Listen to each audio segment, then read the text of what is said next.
Don't call him Charles. Don't call him Chuck. Just call him Charlie Appleby. Let's do a deep dive on his barn for the Breeders' Cup.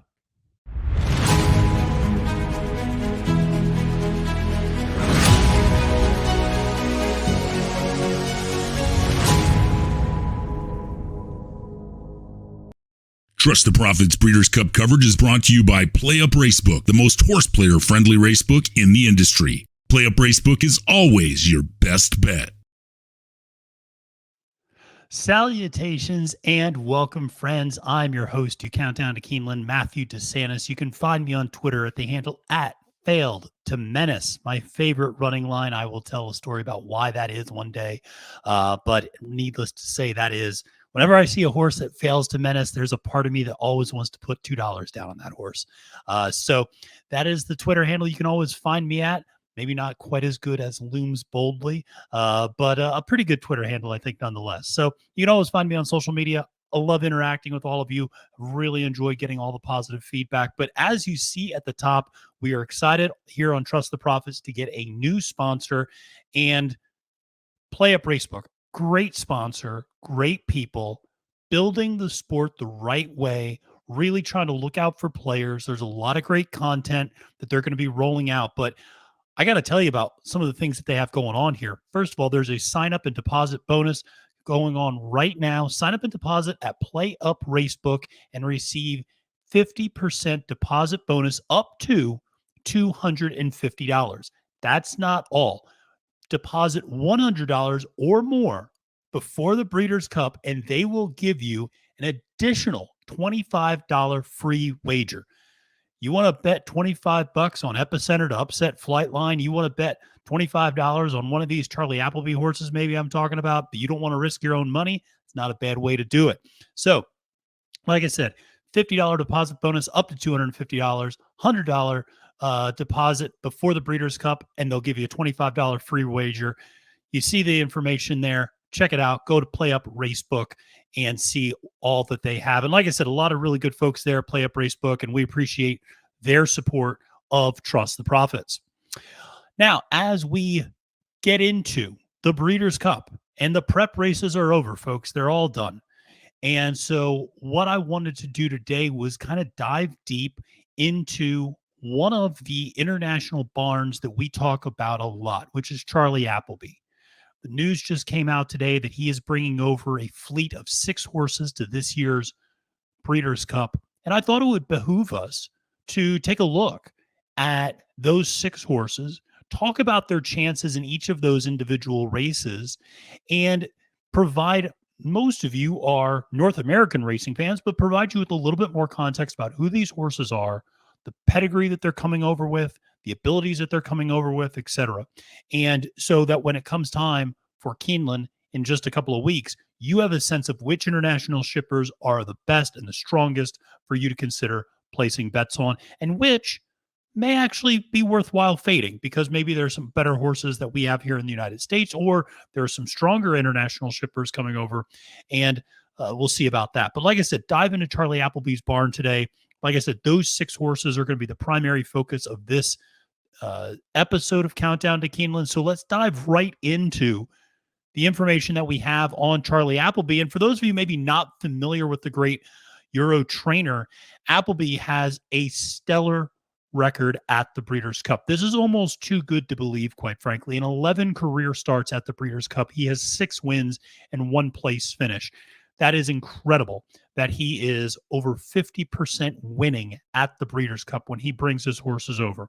We talk about this all the time. The gap between the Euros and the North American horses on turf is significant. It is massive. And all you have to do to see that, before we get into Appleby, the news came out the other day that Domestic Spending, one of Chad Brown's horses, is going to be coming out of, I don't want to say retirement, but is coming back on a 15-month layoff to run in the Breeders' Cup turf mile, I believe. I believe it's in the mile he's going to be running. And Domestic Spending immediately becomes the best American turf male horse. That should tell you everything you need to know about that division. And that's no backhanded compliment at Domestic Spending, who I think is an outstanding horse. but there's not been anyone to fill that vacuum, so to speak, since domestic spending left. But that is going to be a ton of conversation for another day. We'll do a deep dive into Chad Brown's barn. We'll do a deep dive into Aiden O'Brien's barn, Bob Baffert's barn, Bill Mott's barn. We're going to kind of go barn by barn, Asmussen, Pletcher, Graham Motion. We're going to look at all these trainers on Countdown to Keeneland and take a look at what are they bringing into the Breeders' Cup. A lot of us like to bet on trainers in some instances. Trainer angles is always something that I think is very appealing. Like I said, Appleby is among the best. And the news, like I said, just came out today that he's going to be bringing 6 over. You see some of those winners from previous years, Modern Games. We don't need to talk much more about that. Running for purse money only last year. But eBear, Space Blues also winning last year. But then before that, you had Line of Duty in 2018, Wahida in 2017, Outstrip in 2013. Appleby has been bringing horses over for a long time and just, like I said, racking up an incredible record. Now, interestingly enough, if you're looking for maybe some sort of chink in the armor for Appleby, he's never won at Keeneland. Now, he's only had 3 starters at Keeneland, but none of them have run particularly well. 2 of them, in fact, finished 11th and 12th, respectively. So he's not had success at Keeneland. That said, he's never run at the Breeders' Cup at Keeneland. These are just other races that he's been going to.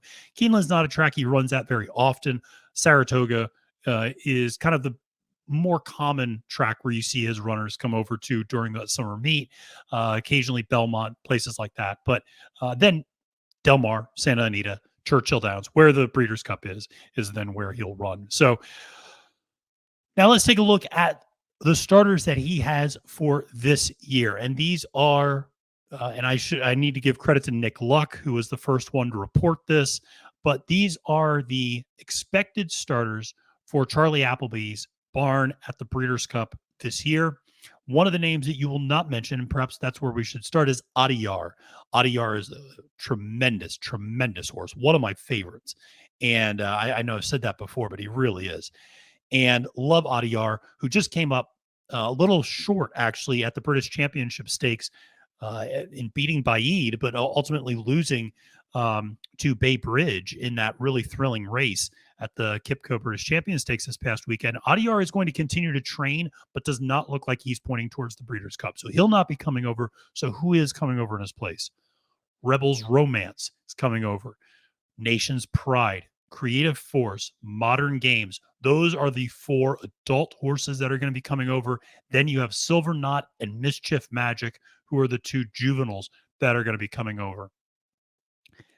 Really strong. You can see the pedigree just right up at the top in terms of the class that these horses have been keeping. Rebels Romance, last time out, grade 1, group 1 win. Nation's Pride, last time out, actually was here in Aqueduct. Has Nation's Pride's a horse that's come over actually and been here in the United States. Actually, the last 3 starts have all been in the U.S. 1 second and 2 first places. So took down a grade 1 and a grade 3 here in the United States. The most recent one, that Jockey Club Derby. Then Creative Force, 3rd in the British Champions Sprint just this past weekend. Modern Games, of course, we all remember Modern Games from last year, but Modern Games has kept very, very good company. Came up just short in the Queen Elizabeth II Stakes. And that was, again, maybe over not the best ground for Modern Games.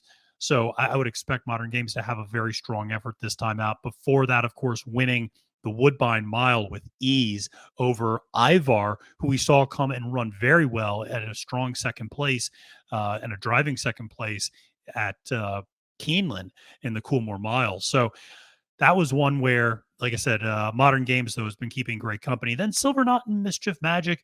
Those are 2 that also have been showing really good class. Autumn Stakes for winner is Silver Knot last time out. And then Mischief Magic, that 4th place might not look that great, but it was in a group 1. And wait until I show you some of the other horses that that horse was running against in the last juvenile turf sprint. So I thought what I would do, rather than just kind of going off and talking about each one of these horses, and showing replays and that sort of thing, I thought I would just show you their running lines a little bit, not so much in a PP format, but just using some of the information that's on Horse Racing Nation. And so really enjoy using HRN as a resource. And it's a great way, I think, of looking at how horses have done, but also looking at the company that they've kept.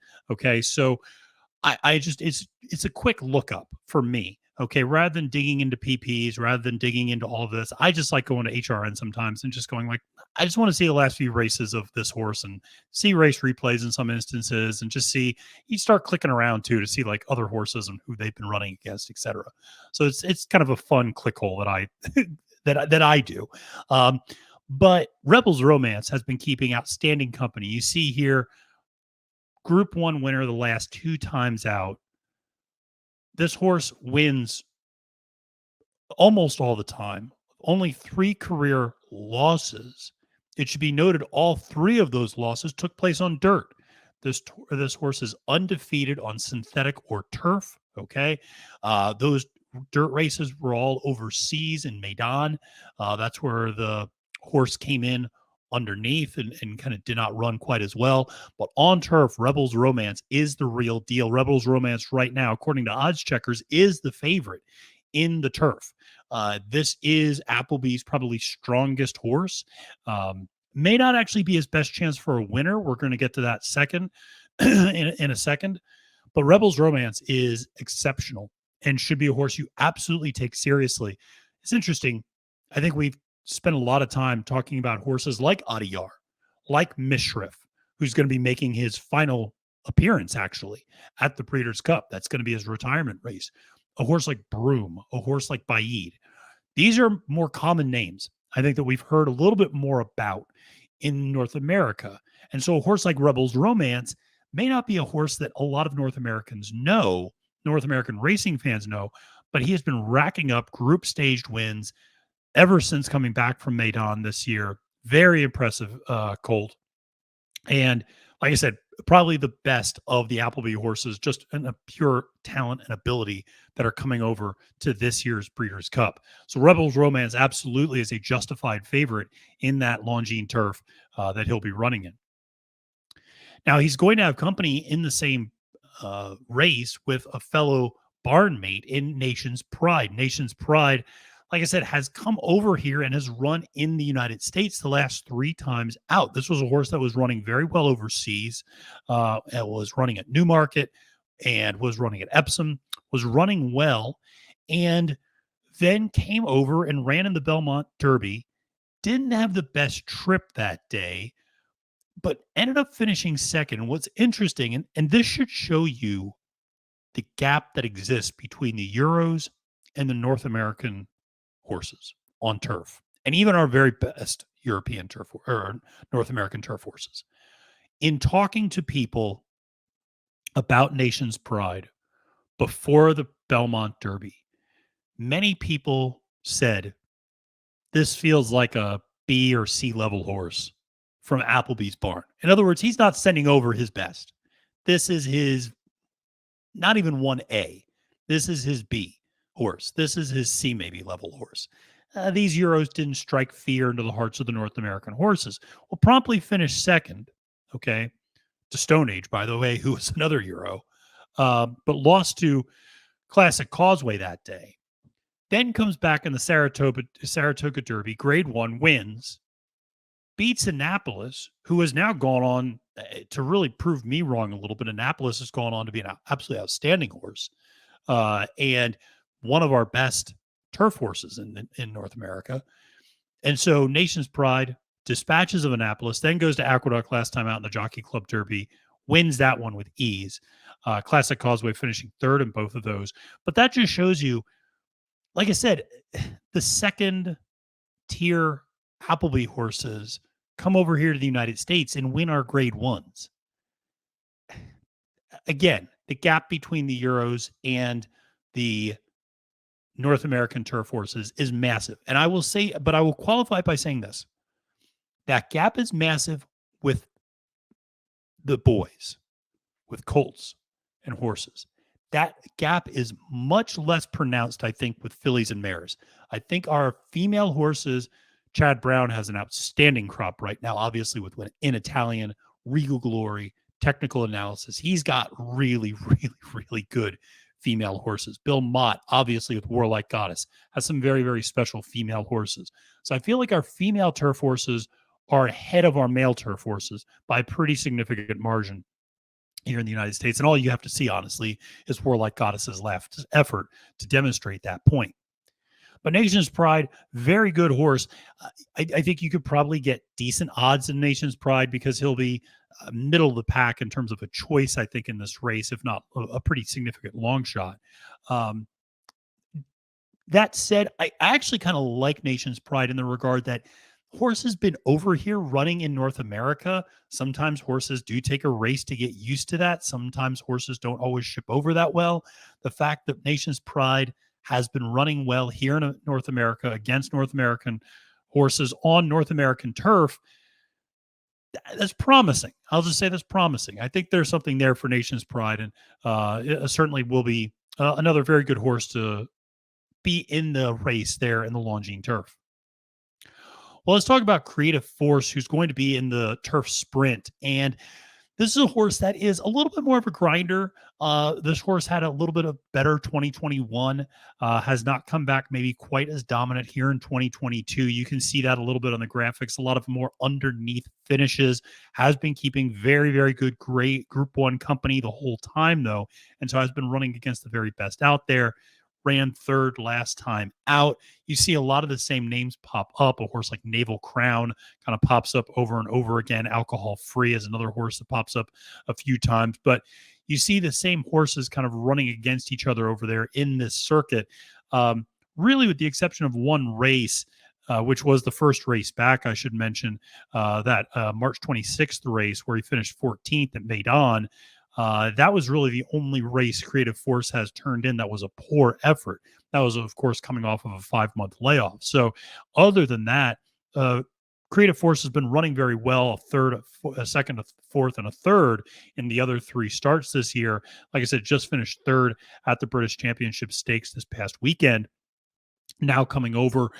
Sprint horses, I'm not particularly concerned about the quick turnaround. Again, that was a little bit of a wet turf. Anybody who watched that was very soggy ground on last Saturday over there at Ascot.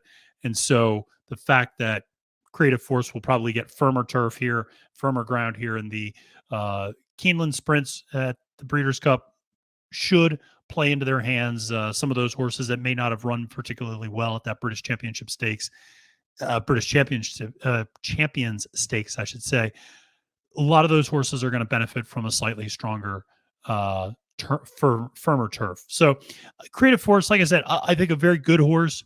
That turf sprint, everybody's going to be trying to take down Golden Pal. I mean, that's the that's the horse that everybody's going to be focused on. Obviously, undefeated in North America.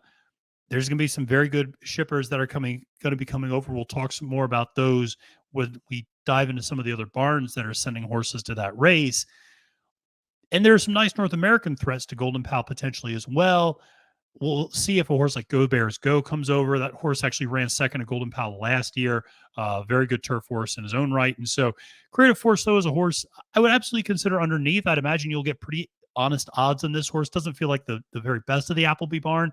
But again, I think a very legitimate horse to be in this turf sprint. Well, let's go to one of the infamous horses of Appleby's barn, Modern Games. And for some reason on HRN, they don't show all of they just kind of show the North American starts for Modern Games, or the United States starts, I guess, for Modern Games. They don't show some of the international starts. Modern Games has been keeping phenomenal company. If you just look at his record, it'll be deceiving because the horse does not have many wins, but this horse has been running up against the absolute best in the world. This horse has been running up against Baid and running up against Adiyar and running up against the very best that Europe has to offer at that mile distance, and has been finishing very respectably, seconds, thirds. This horse has been hitting the board very, very consistently, comes over here to the Woodbine Mile and absolutely blows out that field. And absolutely crushes Ivar in that race. Wins, I think, by 6.5 lengths over Ivar, who, like I said, finished second by I think maybe about a length last time out to Annapolis. So, Ivar is a horse that I really like a lot, and I We'll talk more about Ivar, obviously, when we start previewing that mile race for the Breeders' Cup. But Modern Games, such a good horse, goes back over to England to Ascot this past weekend, finishes second in the Champion Stakes, and finishes second, like I said, to Bay Bridge, who sounds like maybe coming over, which is kind of exciting, actually, that Bay Bridge would be coming over. And I'm sorry, Modern Games doesn't finish second to Bay Bridge. Modern Games was in another race earlier that card and finished second in that race. Bay Bridge, I should mention, is going to be coming over, it sounds like, to run at the Breeders' Cup as well. And that's exciting because he, of course, defeated Adiyar and Baid. But getting back to Modern Games, this is a horse that's been keeping phenomenal company, has been able to show the class of maturing from 2 to 3, has, like I said, came over, proved himself with the Woodbine Mile, promptly went back over and over very soggy ground, ran a very strong second. I just think Modern Games makes a whole lot of sense. Now, that said, if you're looking for an angle against Modern Games, the fact that that horse ran the Woodbine Mile, ships over, runs at Ascot, and is now coming back to run at Keeneland, that is a pretty grueling stretch of about 7 to 8 weeks of running in Canada, shipping back over to England, coming back over to Kentucky, and running over, like I said, different type of ground each time. That's an uncommon turnaround for a lot of horses. A lot of horses that run at the championship stakes at Ascot don't typically come back and run at the Breeders' Cup. It doesn't happen all the time. And when it does happen, they typically don't have a ton of success. So Modern Game's a horse that I think a lot of people know. The name recognition alone is going to make sure this horse gets bet down a little bit. But like I said, very interesting to see how this all ends up playing out. But you can't argue with the company this horse has been keeping. He's been running against the best in the world. And at the mile, we'll see. I mean, I have a hard time getting around Modern Games, but until we see the full field, the draw, etc., post positions, we'll just have to take a look. But certainly a very, very serious contender for Charlie Appleby at the mile distance. So then let's talk about some of these juveniles a little bit. And one of these is Silver Knott. And Silver Knott, of course, coming off a Group 3 win at the Autumn Stakes. Before that, finished third in a Group 2 and then won a Group 3 previously. Actually broke his maiden in a Group 3, which is always impressive. This horse has been stepping up in distance, has been running over different types of turf, different tracks, etc. Has been Newmarket at Doncaster. So he's been all over. Really like this horse a lot. Appleby, I think more so than some of these other trainers, when he brings over these 2-year-olds, watch out. I mean, they tend to be really, really strong. And our juvenile turf fields are okay. I think our juvenile turf sprint field is kind of a little weird, which we'll talk about that field in a second. But I think our juvenile turf field here, at least in terms of the North American horses, is all right. It's not overwhelming, though, I wouldn't say. And a horse like Silver Knott might just get overlooked a little bit at the betting window. And I have a feeling this horse is going to run really big. I think whenever you see Appleby and any of these international Euro trainers bringing over juveniles, it's hard to get past them in a lot of cases. And certainly if you were, playing a sequence, hard to keep them off your tickets because they're going to give a really strong run over here. It's rare to see those horses not do well. I should have mentioned, when looking at how Appleby has performed, he tends to have a great deal of success in these juvenile turf races when he's brought them over to the Breeders' Cup. So looking at these juveniles, always an important angle to have. And then finally, Mischief Magic. This is another one that I really like. We're going to talk about this horse. This is going to be in the juvenile turf sprint, which is a weird race. It's a weird race. I love it. It's a bit of a smorgasbord because from a North American standpoint, it's a lot of horses that either may end up going longer ultimately in their careers, but are sprint horses for the moment, or in some cases, they are dirt horses.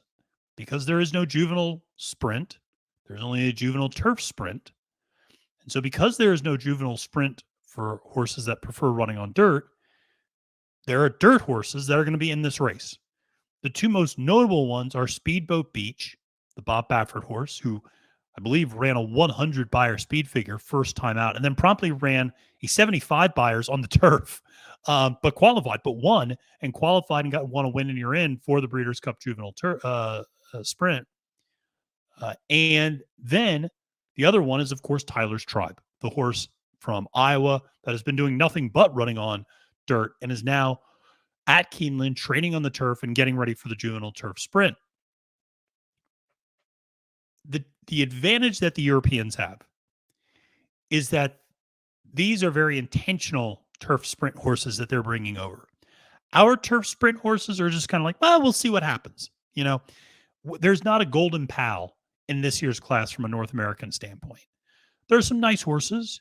Showboat Lynn B is a nice horse. Corrigan backwards, Nagarok, which is Corrigan spelled backwards. But Nagarok is a nice turf horse for Graham Motion. Love Reigns is a nice turf sprint horse for Wesley Ward. Wesley Ward, you always have to take seriously in that juvenile turf sprint. But like I said, a horse like Speedboat Beach, a horse like Tyler's Tribe, who are probably going to attract a lot of attention, a lot of money, and who have a ton of talent, aren't really turf horses, but there's not a place for them to be in the Breeders' Cup if they don't go to the turf. So they're going to be in the turf. All of this gets me back to Mischief Magic, which, by the way, always makes me think a little bit of Harry Potter with Mischief Managed, of course, which is a phrase that is used in the Marauders map in Harry Potter, showing off my nerddom right there. But Mischief Magic, very good horse, Group 3 winner on synthetic, 2 out, has run well in a listed stakes race, finishing third before that. And then last time out, finishing fourth. And you go, fourth, this horse, what's this horse really doing? First of all, it was a Group 1. Second of all, the 3 horses in front of this horse are monsters. Blackbeard is an Aidan O'Brien horse who we're absolutely going to be talking about. And I think Blackbeard and Platinum Queen are probably your 2 co-favorites for this juvenile turf sprint. The Antarctic is another freakishly good horse. Persian Force is an outstanding horse as well. So the 3 horses that Mischief Magic finished right behind are phenomenal. Now, the Antarctic is not coming over. Blackbeard, it looks like, is coming over for Aidan O'Brien. Persian Force is a possible, so we're still kind of figuring that one out. But Mischief Magic, does this horse have a chance in the juvenile turf sprint? Maybe. I would say his biggest competition are his fellow Euros. I actually think he's probably significantly better than a horse like Speedboat Beach. As much as it pains me, he's probably much better than a horse like Tyler's Tribe, who is, like I said, bred for dirt. I mean, he's a sharp Azteca, and they've had some success on turf as well. But, it's hard for me to see a horse like Tyler's Tribe competing with these horses that are bred so beautifully for these turf sprints. So Mischief Magic, very, very good horse. Again, maybe not Appleby's best bet. I would say if you're thinking about best bets, it does feel like Rebels, Romance, and Modern Games are the 2 horses that are most likely to capture Appleby that victory. So that was the barn tour of what we have with Charlie Appleby's barn for the Breeders' Cup. We're going to talk more about those horses, obviously, as we get into the picks and previews, the week leading up to the Breeders' Cup.